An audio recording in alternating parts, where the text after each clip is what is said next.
Over the years, Elizabeth Olsen has become well beloved among superhero fans and movie fans alike.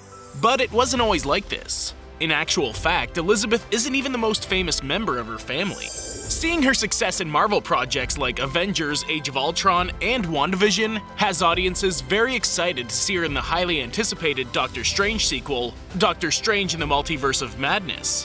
Fans also hope for her own trilogy as Scarlet Witch movie rumors spiral. But how did Elizabeth Olsen reach this level of success? What were her beginnings and where's she going? Let's take a deep look into the life of Elizabeth Olsen and see how she became the woman we know her as today. Childhood. Elizabeth Olsen was born on February 16, 1989 in Los Angeles, California, to David and Jarnette Olsen. If you recognize the name Olsen, you might be thinking about her older sisters Mary-Kate and Ashley Olsen, whose early stardom exposed Elizabeth to Hollywood at a young age. It was through them that she was able to have small acting roles in her sister's movie, How the West Was Fun in 1994, and The Adventures of Mary-Kate and Ashley.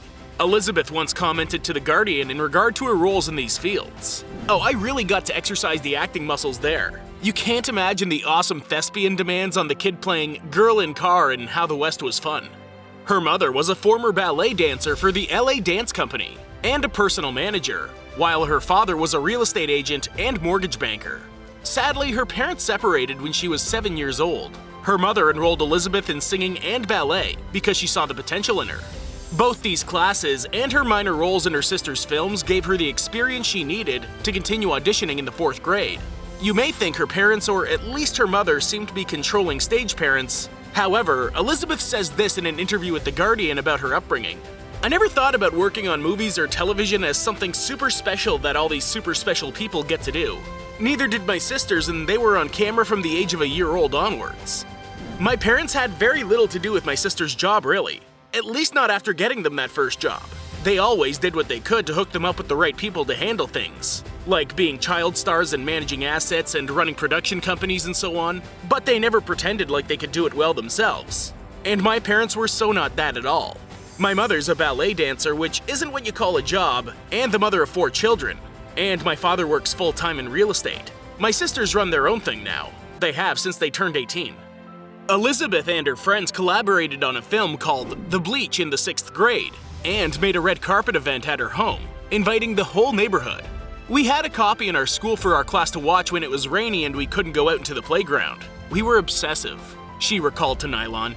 She was born for movie making at a young age. She probably didn't even realize what future success she would find. Elizabeth attended North Hollywood's Campbell Hall School all the way through elementary and high school grades. This was a private school for the elite where everyone had creative talent and a lot of money. Colin Firth, Dakota and Elle Fanning, and Nick Robinson are also alumni from this school. Elizabeth said this to Nylon about her experience in the school. "The weird thing is that everyone's family was a part of this industry. Everyone's always like, 'What have you learned from your sisters?' But it didn't really have to do with my sisters at all. Like my best friend's father, Rick Baker, is a makeup artist with 7 Oscars. Another one of my friends, her family created Days of Our Lives. Elizabeth almost quit acting when she was just 10 years old due to a lack of success in auditions. She had been working to land auditions for a long time and even auditioned for the popular franchise Spy Kids. In this audition, she said she had read the script for the film when in actual fact, she didn't, because it looked like the biggest thing I'd seen in my life. After the lie, her ballet school teacher scolded her. Elizabeth continues the story saying, "Dad, I want to stop acting. I'd only been on 4 auditions. He was like, okay, write a list weighing the pros and cons and make your own decision. I was 10. What's really cool about my parents is that they've always been the same with every person in our family. If you change your idea of what you want to do, it doesn't matter as long as you give it your all. If you actually care about something, then you should try to be the best version of yourself in that situation." She said this on the outcome of that situation and how her career continued. "So I figured I'd keep acting as a hobby until I was older, because I felt that pressure and that people would say, 'Oh, that's nepotism.' I decided that as long as I felt confident and worked hard for it, instead of having it handed to me, no one could take that away from me. I don't have any insecurity about it. I never got any job because of my sisters. I could have pulled a few strings through them, but I never needed to." Her sister's experiences provided a reality check for Elizabeth on life in the spotlight. "That was when the media was what I found to be abusive to my sisters, and I thought I really didn't want to be in the industry," she said in her 2011 Nylon interview. They turned 18, and what was going on in her life, I'm talking about Mary-Kate, was all over the news. They would follow us shopping, and Mary-Kate and Ashley would almost get into car accidents because of the paparazzi. And I didn't want to be a part of it. College life. Elizabeth's interest in acting rekindled after studying and participating in theater in high school. She had a specific teacher that talked about the theater, playwrights, and their history. After that, she committed to studying acting. She saw theater as a safe place for actors since they weren't as exposed to the public eye. Elizabeth moved to New York to attend the Tisch School of Arts at 17. Elizabeth said to The Guardian in regards to her home that, "I like being young and social there. I like meeting my friends in a bar, going to dinner, playing pool. I like the pace of New York. I'm a theater kid. And the center of that world is there, not here. The moment I get tired of it, I come back here. When I'm in LA, I'm the total homebody. Clubs, bars, the Hollywood scene, premieres, none of that really interests me, but it's the place I know how to unwind in." When she was only a junior, she traveled to Russia to study at Moscow School of Art for her fall semester. She says that, "My teacher was teaching me the whole Stanislavski training, and I love Chekhov, so I really wanted to go." She said she met a boy there and fell in love. This would prove useful to her later in life, when she would need to adopt a Russian accent for her role in Avengers: Age of Ultron. In her sophomore year at Tisch, she was able to attend one of 7 conservatories, and she chose the Atlantic Acting School, which was run by the Atlantic Theater Company. This school also hosted Matthew Fox and Rose Byrne. During this time, she started auditioning for understudy roles on Broadway and off-Broadway. However, she was never able to go on stage. Elizabeth thought about using her sister's connections to get roles, but instead valued her independence and followed her brother Trent's example, who went into screenwriting. In 2008, she worked to receive her real estate license, but never used it and let it expire the next year. Her big break. Elizabeth was first discovered when she was an understudy in a Broadway play called Impressionism, attended by a well-known agent, Rhonda Price.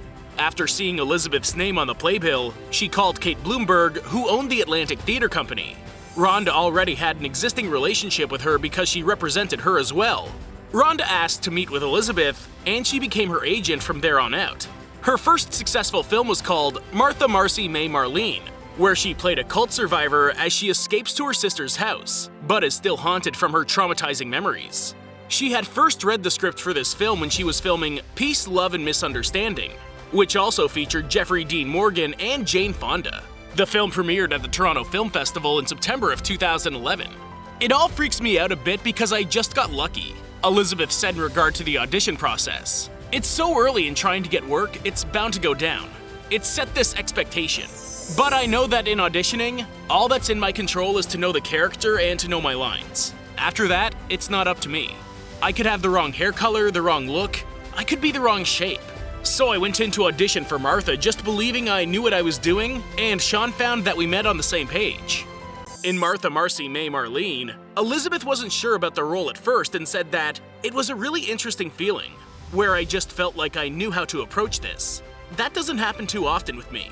In the film, she starred with Sarah Paulson and Hugh Dancy and was directed by Sean Duncan. The film premiered in January of 2011 at the Sundance Film Festival, where the film and Duncan won several awards, which included the US Dramatic Prize for Directing. The film received great feedback because of Elizabeth's performance. Shortly after its festival run, the film scored a distribution deal from Fox. The film earned $5.4 million from its theatrical run, paying back the film's budget of $600,000. From this run, Elizabeth was nominated for 4 Independent Spirit Film Awards, and she was nominated and awarded several Film Critic Awards. Elizabeth said this to IndieWire about her experience. "It was a really pure experience that I can never have back, and it's something to constantly search for. This place to work from this place of pure creative collaboration, and it was a really joyful experience making it with the group we had. It really felt like a dream in my mind. I'm very grateful that Sean decided to cast me. It really did open up a world for me in other ways, and the experience itself was pretty idyllic." Her time in the big leagues. After her debut film, she was quickly hired for more films, which include the films Red Lights and Liberal Arts in 2012, and Kill Your Darlings, Very Good Girls, In Secret, and Old Boy in 2013. However, it wasn't until 2014 that she began to book more mainstream films. Here's what she had to say to Collider in regards to her decision to pursue blockbusters. It was actually a funny decision I had put out in the world. I talked to my agent, my manager, who were like my mothers. I just love them so much. And I told them, I want to be considered for the projects that I grew up, like, as a kid, looking at Star Wars, and I was obsessed with Star Wars. You couldn't peel me away from Star Wars as a child. And so I was trying to figure out, how do I start putting that out there, because I feel like all I'm getting are these really disturbed women in independent films. Now it's just a disturbed woman in a big franchise. They said take meetings with the people who run these companies, and so I literally did. I met with Kevin and a couple of other people that were working there at the time. And then I met with the people who were running Legendary at the time. And there were a few others in different places. It would be great to see Elizabeth join the Star Wars franchise. What kind of character would she play though? Leave a comment down below. Seeing the direction Marvel's taking her character, I can see her playing one of the Inquisitors easily. A red lightsaber would fit her aesthetic so well. Fans got their first look at Elizabeth in her iconic role as Wanda Maximoff in the MCU when Captain America: The Winter Soldier first hit their screens, where she briefly appeared in a post-credit scene, teasing her appearance in the latter film, Avengers: Age of Ultron. This was only the beginning of her success in the franchise. In 2014, Elizabeth also featured in the blockbuster movie Godzilla. This film was the first time Elizabeth experienced making a film with CGI elements. In the film, she stars as the wife to Aaron Taylor Johnson's character, who gets separated in the chaos the monstrous Godzilla's created. The funny thing is, at the Legendary meeting, they said, you know, directors cast films. We don't cast films. We're creating an incubator for directors to do what they want to do, Elizabeth said in regards to the hiring process. And I was like, totally fair. So I just kinda got lucky that Gareth cast me in Godzilla. When he showed me this teaser of what he was gonna do, which they showed at Comic-Con, it was such beautiful filmmaking, and you throw Bryan Cranston and Juliette Binoche in, and you're like, sign me up. So that was how that one happened. Luckily, Gareth came from independent cinema as well, and so I think that's how that worked out for me. In an interview with Den of Geek, she explains what first drew her to the role. When I met Gareth for the first time, they were still playing around with the script really. So he showed me the Comic-Con teaser from 2 years ago with the Oppenheimer quote and the voiceover about, I created a monster. That was the thing that first really drew me into making a Godzilla film. I didn't quite understand what Godzilla actually represented in the original Japanese version. So just that large of a concept, and him trying to explain to me that we wanted to have this uprooted family, and basically the whole point was to get them back together at the end, got my interest. Elizabeth and Aaron served the emotions and raised the stakes in the movies while having very few scenes together. She said this when asked how they pulled it off. I think that was the whole point of us workshopping really. I think as an actor you also know what it's like to go away and come back.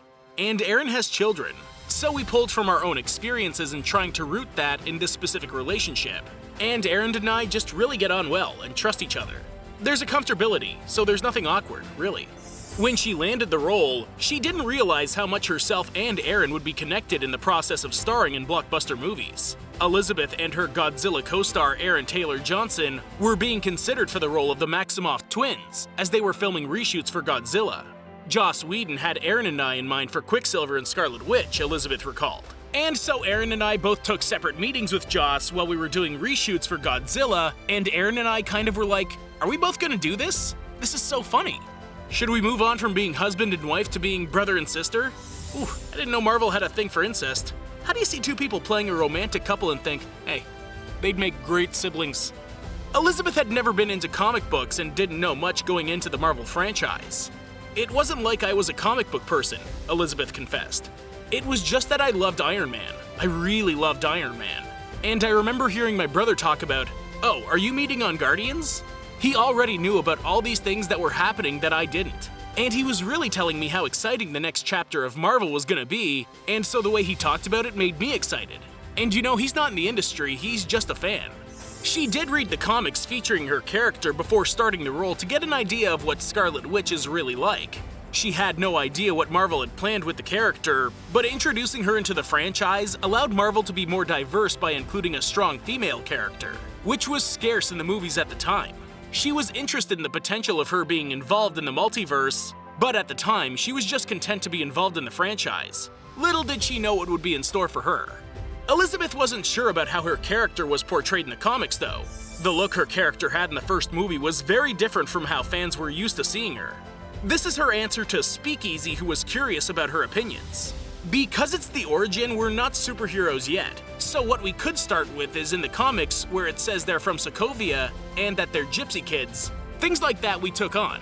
I think the main thing from this film is their relationship to our country and avenging our parents' death. And those are the things we stuck to character-wise. And then visually, when Joss and I first met about the movie, he was just explaining to me the character arcs, the characters they're introducing, and he said, just so you know, when you go home and look at the comics, you'll never look like that. And I didn't know what he meant until I saw her in a leotard and a weird head thing. The thing that Marvel does is they create a plausible world. And if my character is on Earth, she's not going to wear a leotard and a headband. That's not going to happen. Maybe if she's in Asgard, but she's not. The film came out to mixed responses from critics and fans, but obtained $1.4 billion at the box office and was the 4th highest grossing film of 2015. Also in 2015, Elizabeth starred with Tom Hiddleston in the biopic film about Hank Williams, I Saw the Light. The film was directed by Mark Abraham and examines Hank's rise to fame. Elizabeth plays Hank's wife, Audrey Williams. Sadly, the film was not received well by critics and audiences alike. However, the following year, she was in the 3rd Captain America movie, Captain America: Civil War, which was much more popular. In 2017, she went on to star in the crime thriller Wind River, with her Avengers co-star Jeremy Renner. In the movie, Elizabeth plays an FBI agent investigating a murder at a Native American reserve. The film was popular and earned $45 million at the box office and became one of Elizabeth's most well-known movies other than her Marvel projects. When Avengers: Infinity War was filmed around 2018, Elizabeth was more comfortable filming Marvel projects. Elizabeth explained why to Yahoo Movies, saying, "This is my favorite arc. Ultron was really fun because I got to be with Aaron Taylor Johnson, and that was also a large story and twist. But now I feel more confident and comfortable on set. Age of Ultron was not comfortable. And now it's the 3rd time around and 4th time around, or whatever the number is. There's an ease to it now that we've lived with these characters a little more. Now that we've decided what our relationships are with each person, it's already established. It's in development and it just gets better." In 2019, her character returned to the next movie, Avengers: Endgame, and that movie became one of the highest grossing movies of all time, earning $2.797 billion over its run. Her love life. Elizabeth first started dating Robbie Arnett in 2017. In 2019, he proposed to her, but before she met the one, Elizabeth had dated other men. These include Boyd Holbrook, the Narcos star who she had been engaged to from 2014 to 2015, and fellow Marvel actor and co-star Tom Hiddleston 6 months later. Can you imagine if Tom and Lizzie kept dating? It could have translated to the MCU. I'm sure there's some people who would prefer a Scarlet Witch and low-key romance over what Marvel's given him in his new show. But this wasn't meant to be, and later on, rumors circulated that she was dating another MCU actor, Chris Evans. Elizabeth shot down the rumors by sarcastically telling audiences on The Ellen Show, "Well, we've been dating secretly for the last 3 years. We're actually engaged. We're about to move in with each other, but we're still trying to figure out if we're dating or not." Throughout her life, Elizabeth has valued her privacy, something she had learned from her sisters' lives. They showed her how to keep her life private enough, but still share things in interviews. She hasn't spoken much about her relationship with Robbie Arnett, but sources say that they became engaged in 2019. In 2020, it's speculated they tied the knot, as Elizabeth accidentally let the news slip in Variety's Actors on Actors series. She started commenting about her unusual setup in her bathroom because of nearby construction and said, "I also just noticed that my husband put Little Miss Magic, you know, the Little Miss books. They're these classic books, but magic because of Wandavision, because he's such a fucking cutie." Not too long after this, the couple was spotted wearing matching golden wedding bands as they walked through New York City. Wandavision. In 2021, the TV series Wandavision premiered on Disney+, paving the way for the future Marvel shows. It came out in the thick of the pandemic, which actually served to the show's benefit. Throughout the franchise, fans felt that the relationship between Paul Bettany's character Vision and Elizabeth's character Wanda Maximoff was rushed and never got enough spotlight in the movies. Post-Endgame, we knew we wanted to see more of Vision, even though he was dead at that point, and see more of Lizzie's character, said Marvel Studios president Kevin Feige about how the idea of the show came to be. Comic fans knew forever that she's an amazing character with boundless potential, both in terms of her powers and the conflicts and drama. We wanted to delve into the Scarlet Witch, which was a name that we'd never say in her multiple appearances. Superhero names don't always come up in the films, and the 2016 Vision comics series was on my desk for a long time. I just loved the white picket fence, the mailbox that says Vision's on it, and the image of Vision and his android family in this suburban home. At the time, we were under a lot of pressure finishing Infinity War and Endgame. And while we were in Atlanta shooting those two films together, there was a cable channel in the hotel where I was staying that every morning had Leave It to Beaver and My Three Sons. Rather than watching the news in the morning, I just had that on. I found great comfort in old sitcoms. I found it so soothing. The way those people had a problem and got to figure it out. You think everything will be okay today as we head out to whatever production issue we're having. I also started showing my kids the Brady Bunch, so I started to become fascinated with the idea of being able to play with that genre in a way that could both subvert what we do at Marvel and subvert what those shows are. When the show was pitched to her, these were Elizabeth's first impressions. What I was told at the beginning was that Kevin thought there would be a way to have Wanda transform the reality she was in into a sitcom. I kept thinking about one of the bits in the Twilight Zone movie, with the boy who has the bunny rabbit come out of the TV. So in my head, what we were making was this twisted relationship with television. It was a pretty solid start, from his concept to what we ended up making. Writers on the show wanted to explore the 5 stages of grief within Wanda's character, but mixed it with the unique idea of sitcoms. Our early conversations were about Wanda not having time to process what's happened to her in the movies, having to continually just move forward in these action-packed scenarios. Said Jack Schaefer, one of the show's writers and producers, explained, "We talked about how isolated she is, that she loses her brother and then moves to a new country, and then makes this horrendous mistake in Lagos, and then she loses Vision, the one connection she had." Elizabeth was extremely grateful that she had found a writer that understood her character in depth and was giving Wanda the proper representation she deserved. The team had a fun, creative time experimenting with different decades and taking inspiration from sitcoms of these decades. Elizabeth said this to Rolling Stone on her acting process throughout the show.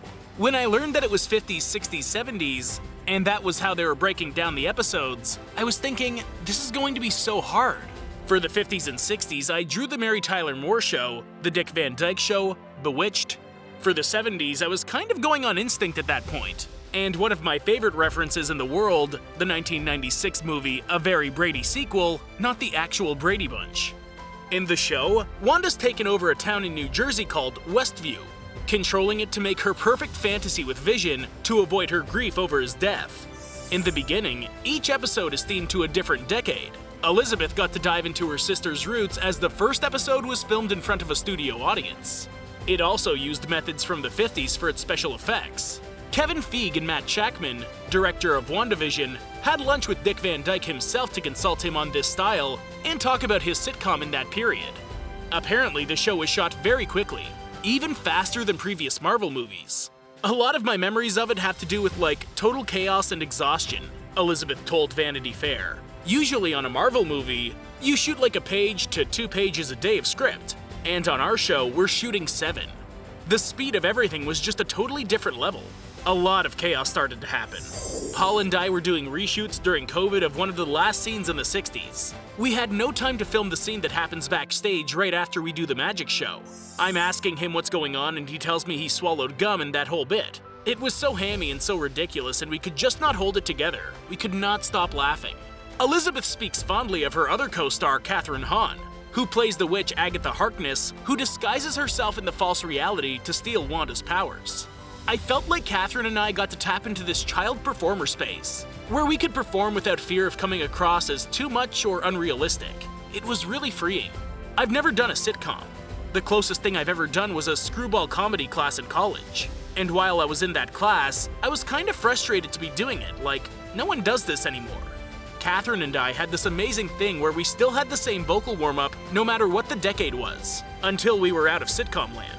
Because people in the sitcoms in those decades used so much more of their vocal range, and we would always warm up just going campily, almost singing, why, my, that shoved us into sitcom land.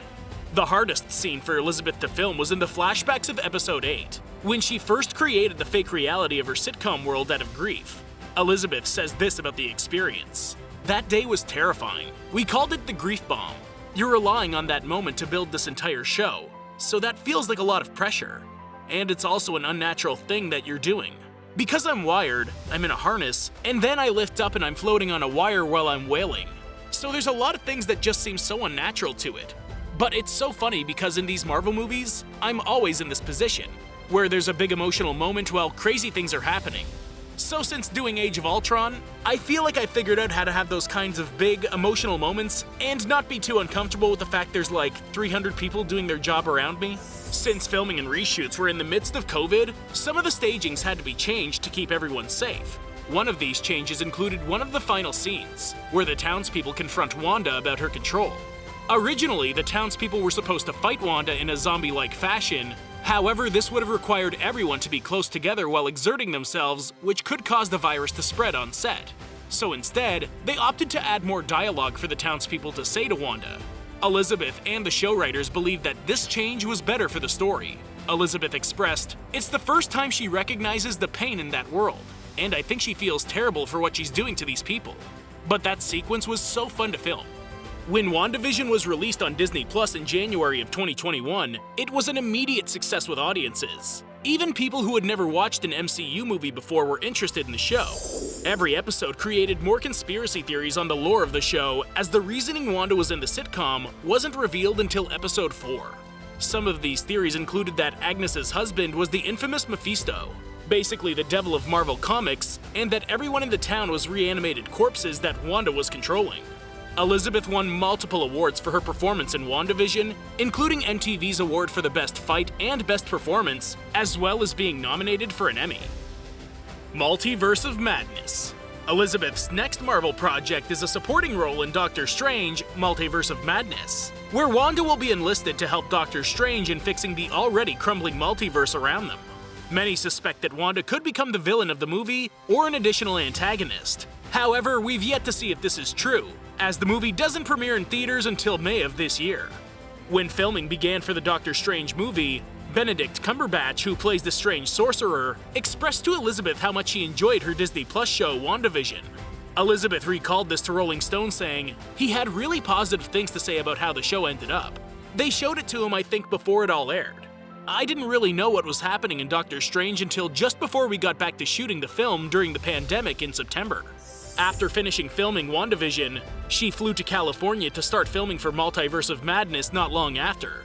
Talk about a quick turnaround. If that wasn't enough, filming began right as the pandemic was in full swing, so they had to adjust to the changes brought on by it.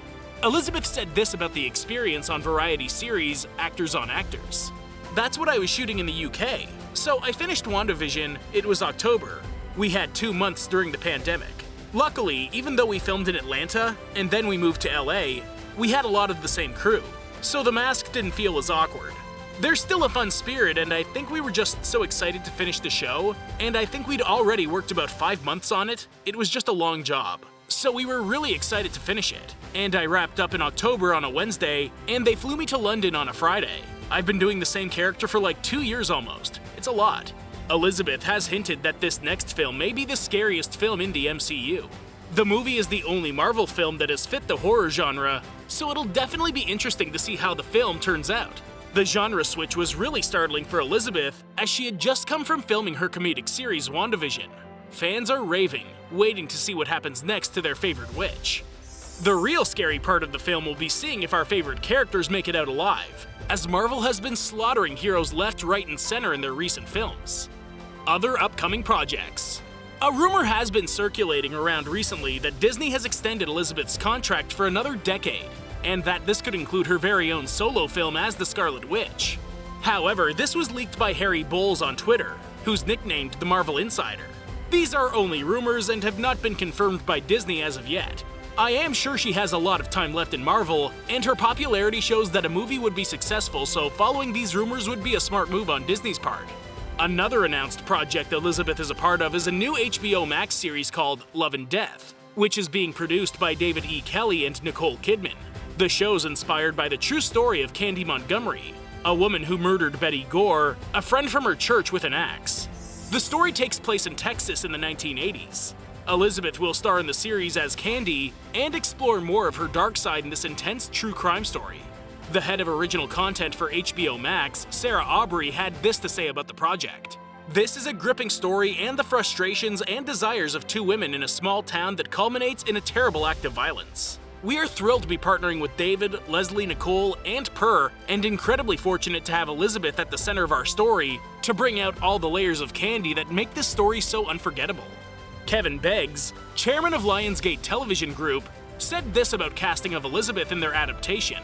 "We cannot imagine a more perfect artist to play the leading role of Candy than Elizabeth Olsen. Her talent, charisma, and energy can bewitch audiences like no other. We're proud to be collaborating with a world-class creative team of Leslie, David, and Nicole on this thrilling and intriguing series, and to bring another exciting premium property to our partners at HBO Max." Nothing else about her future work has been released to the public as of yet, but fans look forward to her potential to create great entertainment. That's all the information we have on Elizabeth Olsen for now. She is truly an amazing artist who has grown from her sister's shadow into her own spotlight. Her performances show that every role she's gotten was not because of nepotism, but because of her pure talent. Everyone who has worked with her can only sing her praises. I personally can't wait to see what she gives the world in the future. Before leaving this video, be sure to like, subscribe, and hit that bell so you can be notified for more videos like this in the future.